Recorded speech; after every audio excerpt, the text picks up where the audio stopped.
আমার এক মুসল্লি, আমি যে মসজিদে জুমা পড়াই, বাংলাদেশ শিল্প গবেষণাগার সায়েন্স ল্যাব মসজিদে, তো আমার এই বাম পাশে একজন মুসল্লি চেয়ারে বসতেন, তাকে নামাজ স্বাভাবিক পড়তেন, বুড়া মানুষ, এই জন্য চেয়ারে বসতেন।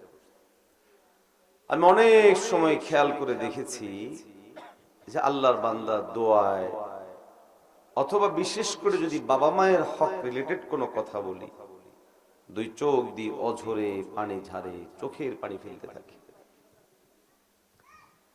একদিন সাধারণত আমি বিষয়ভিত্তিক বয়ান করি, সুনির্দিষ্ট বিষয় নিয়ে কথা বলি। তো একদিন আমার আলোচ্য বিষয় ছিল বাবা মাকে নিয়ে। খুব স্বাভাবিক, বাবা মায়ের দায়িত্ব, বাবা মায়ের প্রতি আমাদের কর্তব্য, বাবা মায়ের হক, জীবিত অবস্থার হক, মারা যাওয়ার পরের হক, করণীয় কি, বিস্তারিত কথা বলছি। জুমার নামাজের পর আল্লাহর বান্দা দেখি যে আমার সামনে আসছে, চোখের দিকে তাকিয়ে বোঝা যাচ্ছে তিনি এই সুন্নত পড়া অবস্থার মধ্যেও তার চোখে পানি ছিল, তিনি কান্নাকাটি করেছেন। আমাকে ডেকে বলল, হুজুর আমি আপনার সাথে একটু কথা বলতে চাই। তো স্বাভাবিক, যারা মুরব্বীরা আছেন মাইন্ড করবেন না, বুঝার জন্য বলতেছি। যখন মানুষের বয়স বেড়ে যায়, বিভিন্ন কারণে তারা কথা বেশি বলে এবং মনে করে যে আমি কথাটা আবার বলতে হবে, মনে হয় বোঝে না, এই জন্য বারবার বলা, তারপরে কথা বলতেই থাকা, এটা একটা অভ্যাস মানুষের তৈরি হয়। হয়তো আমারও তৈরি হতে পারে, হবে, বয়স বাড়ার সাথে সাথে এটা তৈরি হয় যারা বয়স্ক হয়ে যায় তাদের। তো আমি যখন উনি আমাকে প্রস্তাব করলেন যে কথা আছে, আমার ভয় ধরল।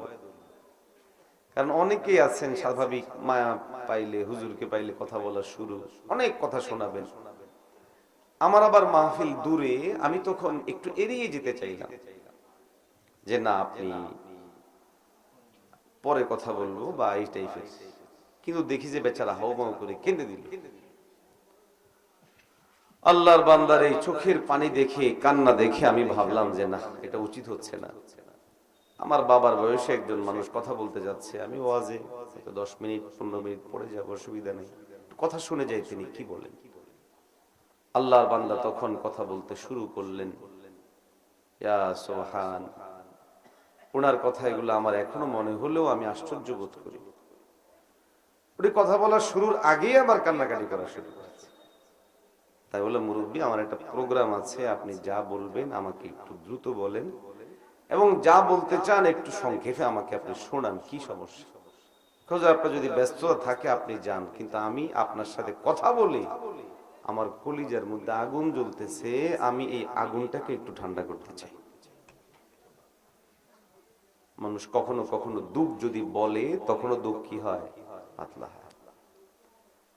তো আল্লাহর বান্দার এই আবদারের প্রেক্ষিতে আমি বললাম, আচ্ছা বসেন, বলেন। তো সাথে আরো দুই একজন মুসল্লি ছিল, উনি বললো জানা, ওনারা প্রয়োজন সেরে যায়, আমি একাকি আপনার সাথে কথা বলবো। কথাগুলো যে খুব আহামরি কিছু না, কিন্তু আমাদের জন্য শিক্ষণীয় আছে, এই জন্য জাস্ট আমি ঘটনাটা শোনানো, এটা বাস্তব ঘটনা। আল্লাহর বান্দা আমাকে বলে, হুজুর আমি খুব গরিব ঘরের ছেলে ছিলাম, কিন্তু আমার আব্বা আম্মা আমাকে অনেক কষ্ট করে পড়াশোনা করিয়েছে। আমি উচ্চ শিক্ষিত হয়েছি পড়াশোনা করে, আল্লাহ পাক আমাকে উচ্চ শিক্ষিত বানিয়েছেন, সরকারি চাকরি করেছি।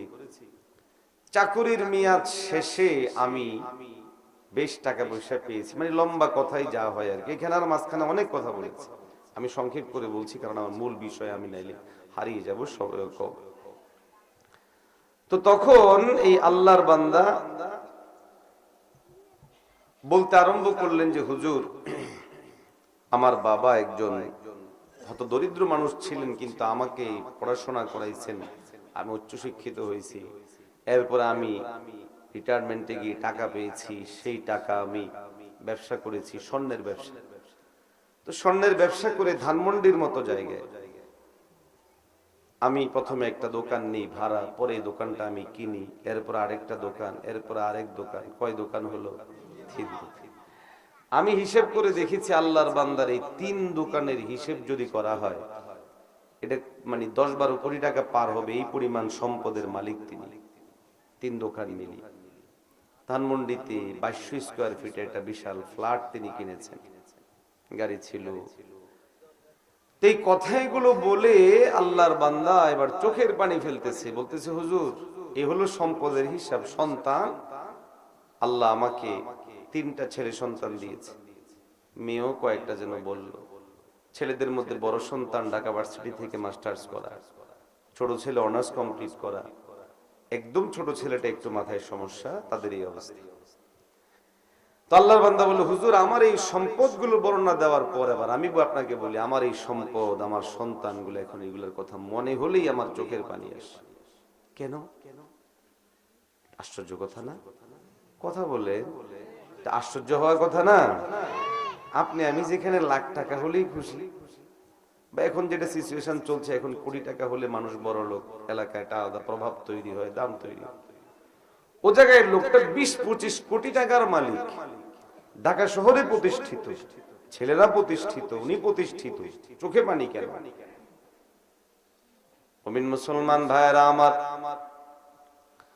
আল্লাহর বান্দা আমাকে বললেন, হুজুর আমি আমার সম্পদগুলো এবং আমার বিশাল এই অর্থ করি নিয়ে আমি মোটামুটি ভাবে আরামে চলছিলাম। আমার বড় ছেলে আমাকে বলল সে দেশে থাকবে না, বাহিরে যাবে। আমি বারবার বুঝালাম, দেশেই থাকো, আমার বিশাল সম্পদ, আমার এই সম্পদগুলোকে দেখভাল করবে, আমার ব্যবসা বাণিজ্যগুলোকে দেখবে। কিন্তু আমার বড় ছেলে কোনোভাবেই শুনতে নারাজ, ইউরোপে গেল। ছেলের প্রত্যাশা, ছেলের আবেগ, ছেলের আবদারকে রক্ষা করতে গিয়ে আমি আমার ছেলেকে বিদেশে পাঠাই। কিন্তু আমার দুর্ভাগ্য হলো হুজুর, আমার ছেলেকে বিদেশে পাঠানোর পর আমার ছেলে আর আমার রয় নাই। আমার ছেলে বিদেশে যাওয়ার পর আমার কাছে একটা মিনিট ফোন দিয়ে কথা বলবে সময় তার নাই। আমি যদি ফোন দিই, একবার, দুইবার, তিনবার, বহুবার ফোন দেওয়ার পরও আমার সন্তান আমার মোবাইল রিসিভ করে না, কথা বলে না। মুসলমান ভাইরা আমার, আল্লাহর বান্দা বলে, হুজুর এমন একটা পরিবেশ তৈরি হলো, একটা পর্যায়ে আমি বাবা হিসাবে অন্তরের মধ্যে এমন ব্যথা তৈরি হলো, এমন আক্ষেপ তৈরি হলো, আমি আমার বড় ছেলেকে নিয়ে আমার মনের মধ্যে থাকা সমস্ত কল্পনা বাদ দিলাম।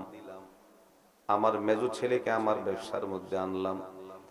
অনার্স পাস করা ছেলে, স্বর্ণের ব্যবসা খুব কঠিন কিছু নয়, আমি তার হাতে ব্যবসা বুঝিয়ে দিই। বাবা হিসাবে আমি একটু করে শান্তিতে থাকতে চাইলাম, কিন্তু অল্প দিনের ব্যবধানে আমার মেজো ছেলে আমার একটা দোকান বিক্রি করার মতো এরকম পরিবেশ তৈরি করে দিল। বয়োবৃদ্ধ মুরব্বী বলেন, আত্মীয় স্বজনের সাথে পরামর্শ করলাম কি করব। স্বজনেরা বললেন বিয়ে করিয়ে দেন, তাহলে ছেলে হয়তো ভালো হয়ে যাবে। কিন্তু বিয়ে করানোর পর ঘটনা ঘটলো পুরোপুরি উল্টো। আমার ছেলে যতটুকু আগে আমার ছিল, এখন সম্পূর্ণ ব্যতিক্রম হয়ে গেল, উল্টা হয়ে গেল। এই 2 দিন আগে আমার স্ত্রী এসে আমাকে বলছে, মুরব্বী বলছেন ওনার স্ত্রী তাকে বলল, আপনার ছোট ছেলে বলছে আপনার চোখ বন্ধ হতে দেরি, আমাকে বাড়ি থেকে বের করতে দেরি হবে না, সমস্ত জিনিস থেকে তারা আমাকে আলাদা করে দিবে। বড় ছেলে এই অবস্থা, মেজোটার এই অবস্থা, ছোটটা তো মাথায় সমস্যা, এখন আমার কি উপায় হবে? মুরব্বী বলে, হুজুর আমার স্ত্রীর এই কথাগুলো আমার হৃদয় খান খান হয়ে যাচ্ছে, আমি কি করব ভেবে আত্মীয় স্বজনকে নিয়ে আবার বসলাম। আত্মীয় স্বজনকে নিয়ে বসার পর আমি সংক্ষেপে করে বলছি, আধা ঘন্টা 1 ঘন্টায় কথা বলছে উনি। আত্মীয় স্বজনকে নিয়ে বসার পর আত্মীয় স্বজন সহ সবাই মিলে যখন বসলেন, তো আত্মীয় স্বজনরা বলল, আপনার বড় ছেলে কি বলে আমরা একটু শুনি। মুরব্বী বলল যে, হুজুর আমার মনে চায় না আমি আমার বড় ছেলেকে ফোন দিব, কিন্তু আত্মীয় স্বজনের চাপা চাপিতে একরকম বাধ্য হয়ে আমি আমার বড় ছেলেকে ফোন দিলাম। বড় ছেলেকে যখন পুরা ঘটনা শোনালাম, যে তোমার ছোট ভাই এই এই ব্যবসা প্রতিষ্ঠানগুলো তো সে শেষই করে দিল, আবার এদিকে তোমার মাকে বলছে বাড়ি থেকে বের করে দিবে। তো তিনি বলেন, আমি এই কথাটা বলতে দেরি, আমার বড় ছেলে আমাকে বলতেছে, ছোট ভাই আপনাদেরকে এখনো জীবিত রেখেছে, আমি তো আপনাদেরকে মেরেই ফেলতাম। আর আসতে বলেন নাউজুবিল্লাহ, জোরে বলেন না নাউজুবিল্লাহ। টাকা কম আছে, জোরে বলেন না। ওনার টাকা পয়সা কম, অনেক টাকা, অনেক টাকা। কিন্তু এত টাকা হওয়া সত্ত্বেও সন্তান অসৎ হওয়ার কারণে, সন্তান বিপথে যাওয়ার কারণে একজন বাবা অঝরে চোখের পানি ফেলতে বাধ্য হচ্ছে। আওয়াজ দিয়ে বলে ঠিক না বেঠিক? সন্তান যেন বিপদগামী না হয়, সন্তান যেন এলোমেলো না হয়, এটার জন্য ছোটকাল থেকে মায়েদের মাধ্যমে তাদের তাদরিব করতে হয়, তারবিয়াত করতে হয়, সন্তানকে গড়ে তুলতে হয়। এই জন্য আল্লাহ আমাদের মেয়েদেরকে যাবতীয় কাজ থেকে আলাদা করে রেখেছেন, যেন ঘরের কাজ, সন্তান সামলানোর কাজ এবং স্বামীর সেবা ঠিকঠাক মতো করতে পারে। আওয়াজ দিয়ে বলেন ঠিক না বেঠিক?